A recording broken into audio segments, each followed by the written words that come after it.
सितंबर में इमरान खान साहब एक बड़ा ऐलान करने वाले हैं क्योंकि उन्होंने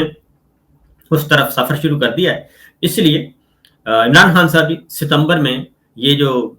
निज़ाम है इससे निकलना चाहते हैं और इस्तीफों के बारे में वो संजीदगी से गौर कर रहे हैं। पहले मरहले में उन्होंने ऐलान कर दिया है और अपने अरकान पार्लिमान को चेक कर लिया है कि वो ताकि ये साबित किया जा सके कि तमाम अरकान पार्लिमान, तमाम पार्लियामेंटेरियंस, तमाम पार्लिमानी पार्टीज इमरान खान साहब के कंट्रोल में हैं, उनकी बात सुनते हैं और उनको फॉलो करते हैं। इसलिए पहले मरहले में कायमा कमेटियों से इस्तीफे लिए गए हैं, चेयरमैनशिप से इस्तीफे लिए गए हैं, उनकी मेंबरशिप रुकनीयतें छोड़ दी गई हैं। वो सारे इस्तीफे स्पीकर को सबमिट हो चुके हैं और तमाम मराआत अरकान पार्लिमान पाकिस्तान तहरीक इंसाफ के जो थे उन्होंने वापस कर दी हैं, तमाम मराआत वापस कर दी हैं और उन्होंने अपने इस्तीफे सबमिट कर दिए हैं।